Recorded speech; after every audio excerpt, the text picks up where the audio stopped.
तो बुलेटिन में सबसे पहले बात करेंगे शेयर बाजार की। खराब ग्लोबल संकेतों के बावजूद आज बाजार में रिकवरी दिखाई दी। बाजार निचले स्तर से सुधरकर बंद हुआ। कैसा रहा आज का बाजार, बता रहे हैं आशीष चतुर्वेदी। देखिए, हफ्ते की शुरुआत थोड़ी नरमी के साथ हुई। हालांकि डे लो से रिकवरी आई, लेकिन हाइस पर हम टिक नहीं पाए। इंडेक्स पर देखें तो सेंसेक्स लाल निशान में बंद हुआ, लेकिन स्मॉल कैप और मिड कैप और निफ्टी बैंक के कंपैरेटिवली थोड़े से बेटर देखने को मिले। समझ लेते हैं कि मार्केट में तेजी आपको कहां से देखने को मिले। तो गेनर्स की बात की जाए तो निफ्टी में Bajaj finance, Shriram finance, Bajaj auto जैसे जो स्टॉक्स हैं इनमें आपको स्ट्रेंथ नजर आई। वहीं ड्रैग करने वाले स्टॉक जिनने बाजार पर दबाव बनाया तो इनकी लिस्ट में एफएमसीजी में से है, आईटी में इन्फोसिस है, विप्रो है और टाटा मोटर्स। ये भी स्टॉक अगर आप देखें तो थोड़ा सा नर्वस होते हुए नजर आया। ब्रॉडर मार्केट्स में सारे एएमसी स्टॉक्स में आपको तेजी देखने को मिली। बीएसई लिमिटेड खबरों के बीच टॉरेंट पार, यहां पर एक स्ट्रेंथ आपको नजर आई। वहीं गिरने वाले शेयरों की बात की जाए तो लंबी लिस्ट है और ऐसे में कल्याण ज्वेलर्स, वोल्टास और बालकृष्ण इंडस्ट्रीज जैसे जो स्टॉक्स हैं यहां पर आपको हल्की गिरावट नजर आई। यानी कमजोर शुरुआत तो हुई लेकिन थोड़ी रिकवरी का ट्रेंड। साथ ही आपको बता दें पिछले 2 से 3 दिनों में अमेरिका और चीन के बीच काफी कुछ घटा है, जिस पर अमेरिका और भारतीय बाजारों ने रिएक्ट भी किया है। तो आखिर क्या हुआ इस वीकेंड पर, पूरी कहानी समझा रहे हैं हॉर्मास फटाकिया। एक और इंस्टेंस जहां पर डोनाल्ड ट्रंप पहले एक बयान देते हैं और फिर उसी बयान से तुरंत ही पलट जाते हैं। शुक्रवार को डोनाल्ड ट्रंप ने ये ऐलान किया था कि चीन के साथ जो उनके रिश्ते हैं उनमें थोड़ी सी खटास आई है, ये कहते हुए कि उन्हें हर चीज़ पर कंट्रोल करना है। जहां तक कि रेयर अर्थ के एक्सपोर्ट्स को लेकर के जो उन्होंने नए कदम उठाए हैं वो जायज़ नहीं है। इस वजह से जो है वो चीन के खिलाफ कदम उठाएंगे और उस वजह से यूएस के बाज़ारों में हाहाकार मचा था। डाउ जोन्स लगभग 900 अंक गिरा था शुक्रवार के सेशन में। 6 महीनों में सबसे बड़ी गिरावट देखने मिली थी। और शनिवार के दिन जो है डोनाल्ड ट्रंप ने ये ऐलान किया था कि 1 नवंबर से चीन पर अतिरिक्त 100% का टैरिफ लगाया जाएगा। 1 नवंबर से ये डोनाल्ड ट्रंप ने शनिवार को ऐलान किया था। और लेकिन साथ ही साथ उसी जवाब में चीन ने जो कहा, तो उन्होंने डोनाल्ड ट्रंप को ये जवाब देते हुए कहा कि उन्होंने जो एक्सपोर्ट कर्व्स लगाए हैं रेयर अर्थ्स को लेकर के वो अंतर्राष्ट्रीय कानून के मुताबिक है, इसलिए उनके कदम जायज़ है। और साथ ही साथ उन्होंने ये भी कहा कि विश्व शांति और रीजनल स्थिरता को बनाए रखना उनका उद्देश्य है। हालांकि उन्होंने साफ कहा कि ये कंट्रोल्स जो उन्होंने जाहिर किए हैं ये कोई बैन नहीं है, कोई प्रतिबंध नहीं है। जो कंपनीज उनके इस क्राइटेरिया को मीट करेंगे, जो एप्लीकेशंस मीट करेंगे, वो उस एप्लीकेशंस को मंजूर किया जाएगा। चीन के कॉमर्स मिनिस्टर ने भी ये बयान दिया है कि विदेशी कंपनियों को एक्सपोर्ट्स में लाइसेंस की ज़रूरत होगी उन चीज़ों के लिए जिसमें लगभग 0.1% जगते रेयर अर्थ्स इस्तेमाल होते हैं या चीन की कोई भी टेक्नोलॉजी इस्तेमाल हो, उन चीज़ों पर जो है उनको वो एक्सपोर्ट करने के लिए लाइसेंस की ज़रूरत पड़ेगी। लेकिन तुरंत ही कल देर शाम डोनाल्ड ट्रंप ने ट्रूथ सोशल पर यह लिखा कि चीन को लेकर के चिंता करने की कोई ज़रूरत नहीं है, हमारे रिश्ते उनके साथ पिछले 6 महीनों से अच्छे चल रहे हैं और आगे चल के भी ये सारा जो मामला है वो सुलझ जाएगा, इस वजह से चिंता की कोई बात है नहीं। लेकिन डोनाल्ड ट्रंप ने 2 चीज़ों पर क्लैरिटी नहीं दी। पहली बात तो ये कि क्या ये 1 नवंबर से जो उन्होंने टैरिफ की धमकी दी है क्या वो बनी रहेगी, और दूसरी बात ये कि जो शी जिनपिंग के साथ उनकी मुलाकात होने वाली है दक्षिण कोरिया में एपैक समिट के दौरान, क्या वो होगी या नहीं होगी। तो अनिश्चितताएं काफ़ी बनी हुई है, लेकिन थोड़ा सा रिबाउंड बाजार में देखने मिल रहा है शुक्रवार के बड़े सेल ऑफ के बाद। चलिए अब बात दिवाली के मौके पर हमारी खास पेशकश की, ब्रोकरेज बम रिटर्न में दम। जी हां, हम आपके लिए तमाम ब्रोकरेज के वो पटाखे लेकर आ रहे हैं जिनकी रिटर्न की रोशनी आपके पोर्टफोलियो को जगमगा देगी। कौन सी हैं ये पिक्स, बता रहे हैं आशीष चतुर्वेदी। देखिए, लंबी लिस्ट है जहां पर ब्रोकरेज हाउस फोकस कर रहे हो, बता रहे हैं ये स्टॉक जो अगली दिवाली तक आपके पोर्टफोलियो में और चमक बढ़ा सकते हैं। तो शुरुआत करते हैं जेएम फाइनेंशियल्स की तरफ से और काफ़ी सारे स्टॉक्स हैं। सबसे पहले अगर आप देखें तो सबसे बड़ी अपसाइड वाला सम्मान कैपिटल, यहाँ पर रिस्क ज़्यादा है तो रिवॉर्ड भी ज़्यादा है, यानी इस भाव से 85% की अपसाइड देखने को मिल सकती है। पूरे 300 रुपये का टारगेट दे रहे हैं। इसके अलावा अगर आप देखेंगे तो ट्रेंडिंग स्टॉक है हिंदुस्तान कॉपर, यहाँ पर जो टारगेट है काफ़ी बढ़िया है। इस भाव से 75% की अपसाइड जो है ये हाउस रिकमेंड कर रहा है। इसके अलावा अगर आप देखें तो बोरोसिल रिन्यूएबल्स हाल ही में स्टॉक में ब्रेकआउट भी देखने को मिला है, काफ़ी बढ़िया तेजी आई है। लेकिन जेएम फाइनेंशियल्स मांग रहे हैं कि अभी महज तेजी की शुरुआत है। 67% की अपसाइड है, 1000 रुपये का पूरा टारगेट है। साथ में अगर आप देखें तो बैंकिंग स्पेस में से पीएसयू बैंक्स काफ़ी पसंद आ रहे हैं और बैंक ऑफ इंडिया जहां पर भाव तकरीबन 125 रुपये का चल रहा है लेकिन टारगेट निकल कर आ रहे हैं 200 रुपये के, यानी इस भाव से देखें तो ऑलमोस्ट 57% की अपसाइड है। इसके अलावा अगर आप देखें तो एक्सिस डायरेक्ट की तरफ से भी काफ़ी सारे स्टॉक्स हैं, जैसे रेनबो चिल्ड्रन, इसमें करीब 23% की अपसाइड है। डोम्स इंडस्ट्रीज छोटी कंपनी है लेकिन 3,110 रुपये का टारगेट यानी इस भाव से 22% की अपसाइड। केईसी इंटरनेशनल, ये भी स्टॉक लगातार ऑर्डर विंस के चलते सुर्खियों में रहता है।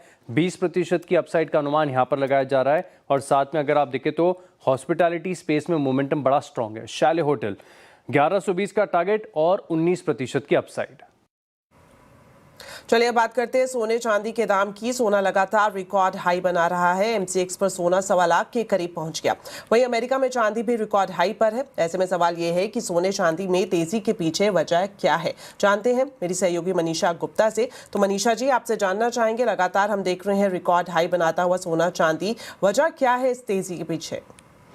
जी, काफ़ी सारी वजहें हैं और हम लंबी लिस्ट लेकर यहाँ पर भी खड़े हैं। अगर आप जियोपॉलिटिकल टेंशन्स देखें तो वो बरकरार हैं। डॉलर इंडेक्स में इस साल 9% की गिरावट देखने को मिली है। साथ ही साथ जो टैरिफ्स की कंसर्न्स हैं, बाजार को लगता है कि क्या कुछ स्लो डाउन कंसर्न्स यहाँ पर हैं। इसके अलावा यूएस फेड में रेट कटौती की साइकिल शायद शुरू हो चुकी है। इस महीने भी एक और रेट कटौती हम आता हुआ देखेंगे। लेकिन बाजार की एज ऑफ नाउ बड़ी चिंताएं ये है कि वेस्टर्न वर्ल्ड में जो डेट है वो लगातार बढ़ता हुआ नजर आया है। यूएस में ही 36-37 ट्रिलियन का डेट यहाँ पर है।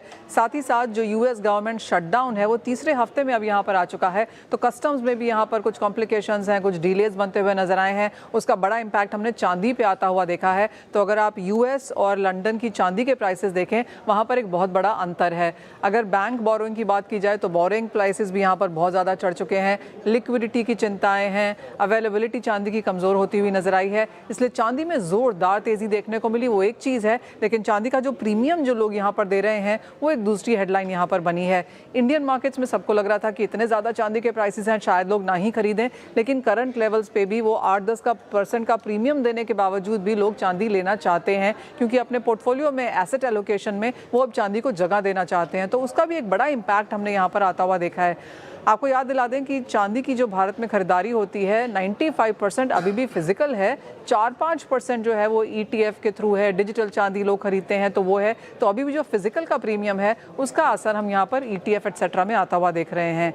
चांदी ऑलरेडी यहाँ पर $50-51 प्रति आउंस पर कारोबार कर रही है, जो कि 1.5 लाख 1,60,000 जैसे लेवल्स इंडियन मार्केट्स में बन चुके हैं। बाजार को लगता है कि यहाँ से और तेज़ी चांदी आपको नियर टर्म में दिखा सकती है। उसके बाद शायद कुछ मुनाफा वसूली आएगी। जहाँ तक सोने की बात है, यहाँ पर भी एक नया ऑल टाइम हाई हमने बनता हुआ देखा है। अगेन जो ग्लोबल मार्केट्स में जो चिंताएं हैं और जो गवर्नमेंट शटडाउन है यूएस का, उसका सीधा इम्पैक्ट यहाँ पर पड़ता हुआ नजर आया है।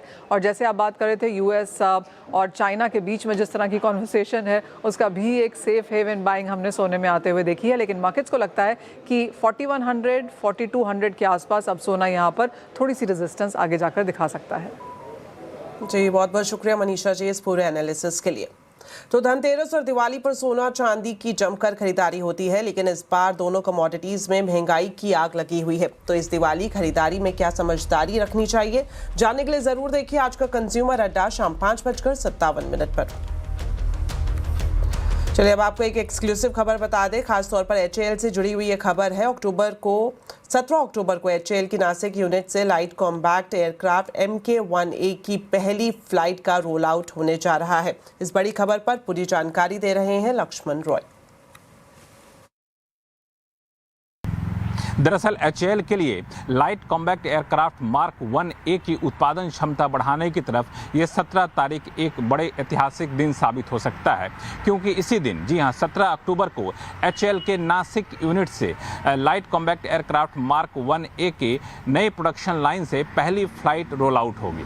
और ये पहली फ्लाइट को रोल आउट होने का मतलब ये है कि यहाँ पे HAL ने करीब 150 करोड़ रुपए की लागत से यहाँ पे प्रोडक्शन लाइन बिछाई थी। अब ये 17 तारीख को पहली फ्लाइट निकलेगी। इसके साथ ही HAL की जो उत्पादन क्षमता है मार्क 1A की, वो सालाना उत्पादन क्षमता 16 से बढ़कर 24 हो जाएगी। और इसलिए ज़रूरी है क्योंकि HAL को लगातार पिछले कई महीनों में कई सारे ऑर्डर मिले हैं। जैसे 25 सितंबर को आपने ध्यान दिया होगा कि 97 ऐसे मार्क 1A एयरक्राफ्ट के ऑर्डर मिले थे, करीब 62,370 करोड़ रुपए के। अब ये उत्पादन क्षमता बढ़ने से इन सारे ऑर्डर की सप्लाई HAL समय पर कर सकेगा। और यही वजह है कि इसकी अहमियत को देखते हुए रक्षा मंत्री राजनाथ सिंह खुद नासिक जाएंगे 17 अक्टूबर को, और वहां पे नासिक यूनिट से HAL के मार्क 1A की पहली फ्लाइट का अनावरण होगा, रोल आउट होगा।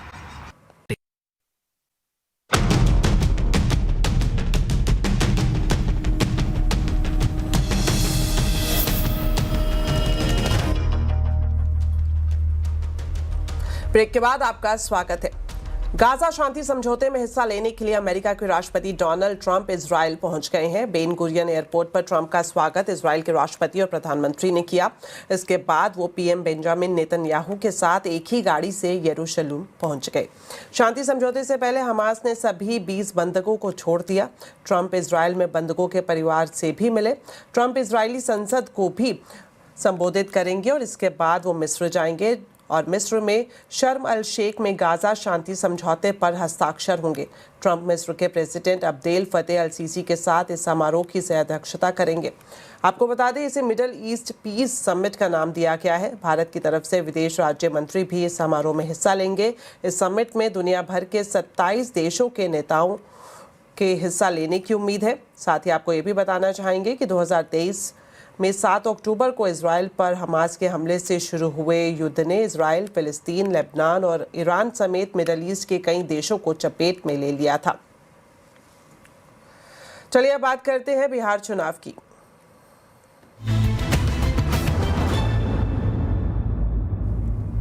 बिहार में चुनाव का काउंटडाउन शुरू हो गया और एनडीए ने अपनी सीट शेयरिंग फाइनल कर ली है। अभी मिल रही जानकारी के मुताबिक बीजेपी और जेडीयू दोनों 101 सीटों पर चुनाव लड़ेंगी। इसके अलावा चिराग पासवान की पार्टी एलजेपी-आर को 29 सीटें मिलेंगी, तो वहीं उपेंद्र कुशवाहा की पार्टी आरएलएम और जीतन राम मांझी की पार्टी एचएम को 6 सीटें मिली हैं। हालांकि जीतन मांझी और उपेंद्र कुशवाहा थोड़े नाराज लग रहे हैं, लेकिन आलाकमान के फैसले को उन्होंने मान लिया है। अब एनडीए के घटक दल आज उम्मीदवारों की घोषणा कर सकते हैं। वहीं दूसरी तरफ महागठबंधन में सीटों को लेकर अब तक आम सहमति नहीं बन पाई है। हालांकि गठबंधन के नेताओं का दावा है कि आज सीट शेयरिंग फाइनल हो जाएगी। तेजस्वी ने कल कांग्रेस अध्यक्ष खड़गे से बात की और अब राहुल गांधी से फाइनल बातचीत की जाएगी। वहीं वीआईपी पार्टी के मुकेश सहनी का कहना है कि महागठबंधन की सेहत कुछ खराब है, लेकिन दिल्ली के डॉक्टर मामले को देख रहे हैं। जल्द ही सब ठीक हो जाएगा। महागठबंधन थोड़ा सा अस्वस्थ हुआ है तो दिल्ली जा रहे हैं और आपको पता है कि सब डॉक्टर दिल्ली में है, तो वहाँ पे बेहतर उपचार हो जाएगा और स्वस्थ होकर हम लोग पटना लौटेंगे। तो बिहार में एनडीए में सीट शेयरिंग तय हो चुकी है, लेकिन खटपट खत्म नहीं हुई है। दूसरी तरफ महागठबंधन में अब तक सीट शेयरिंग का फॉर्मूला फिक्स नहीं हो पाया है। आज आवाज अड्डा में हम इसी बड़ी खास चर्चा कर रहे हैं। जरूर देखिए शाम 7:57 पर सीटों का बंटवारा, नफा नुकसान। चलिए बढ़ते हैं आगे। आपको बता दें, दिवाली के मौके पर अहमदाबाद के एक स्टार्टअप ने एक अनोखा पंचगव्य गिफ्ट पैक लॉन्च किया है, जिसका मकसद सिर्फ पारंपरिक भाव नहीं बल्कि पर्यावरण और गाय माता की रक्षा का संदेश देना है। ये जो पैकेजिंग है, ये आम लोगों के साथ साथ कॉर्पोरेट गिफ्ट्स के लिए भी मौजूद है। मेरे आसपास आकर्षक गिफ्ट पैक है, लेकिन उनके अंदर जो चीजें हैं वो उनसे भी खास है। क्या क्या इसके अंदर इस दिवाली पर गिफ्टिंग की जा रही है, आइए जानते हैं। बताइए इसकी क्या खूबी है और क्या क्या चीजें आप इसके अंदर डालते हैं। हम इसके अंदर डालते हैं पंचगव्य। पंचगव्य होता है गाय का गोबर, दूध, दही, घी और मूत्र। इन सबसे जो प्रोडक्ट्स बनते हैं वो आपके सामने है। सबसे पहले हमारी जो अग्निहोत्र दिया है, ये आपको जो भी आपके हवन के बेनिफिट्स मिलते हैं आपको, वो ऑन अ डेली बेसिस आप कैसे ले सकते हैं वो इस दिए से। फिर आ जाते हैं हमारे सामरानी कप्स पे, ये और एयर प्योरीफायर केक्स पे, जो हमारे सराउंडिंग्स को क्लीन रखते हैं रेडिएशन, बैक्टीरिया, जर्म्स, कीटाणु, इन सब से। ये हमारे धूप स्टिक्स है, अरोमा थेरेपी स्टिक्स, आपको हेल्प करते हैं काम होने में, आप शांत होने में। और जो हमारी अगरबत्ती होती है उसका रिप्लेसमेंट है। हमारे वैदिक प्योरीफायर कोन्स है ये, जो आपको नाइट टाइम में जब आप सो रहे हैं उनको तब यूज़ कर सकते हैं बेटर स्लीप के लिए। और ये हमारा जो प्रोडक्ट है वो है हमारा नंदी ज्योति दिया। दिवाली में जो आप मिट्टी के दिए से तेल मिट्टी से आप जलाते हैं, 4 से 5 घंटे जो चलते हैं, वो सेम चीज़ इस दियो से हो सकती है। बट ये सस्टेनेबल है, बायोडिग्रेडेबल है। ये मछली के लिए खाना बन सकता है अगर आप इसको नदी में प्रवान करते हैं, या इसको गार्डन में आप प्रवान करते हैं तो ये फर्टिलाइजर का काम कर सकता है। तो ये सारे प्रोडक्ट्स जो आप देख रहे हैं आपके लिए तो बेनिफिशियल है ही, बट साथ साथ गायों के लिए। प्राइस क्या है? ये सब कंपेटिटिव प्राइसिंग ही है जो आप मार्केट में इसको यूज़ करेंगे। तो जैसे हमारे जो सामरानी कप्स है वो 249 के हैं, हमारे जो एयर प्योरीफायर केक्स है वो सब 249 के हैं। बिल्कुल। हाँ जी। तो हम कह सकते हैं कि अगर आपको प्रकृति की सेवा करनी है तो इस तरह के प्रोडक्ट अगर हम दिवाली पर यूज़ करेंगे तो इससे गाय की भी सेवा हो जाएगी। केतन जोशी, अहमदाबाद। चलिए इसी के साथ फिलहाल इस बुलेटिन में इतना ही। आप खबरों पर अपडेट रहें, CNBC आवाज से जुड़े रहें हमारे सोशल मीडिया हैंडल्स के जरिए। नमस्कार।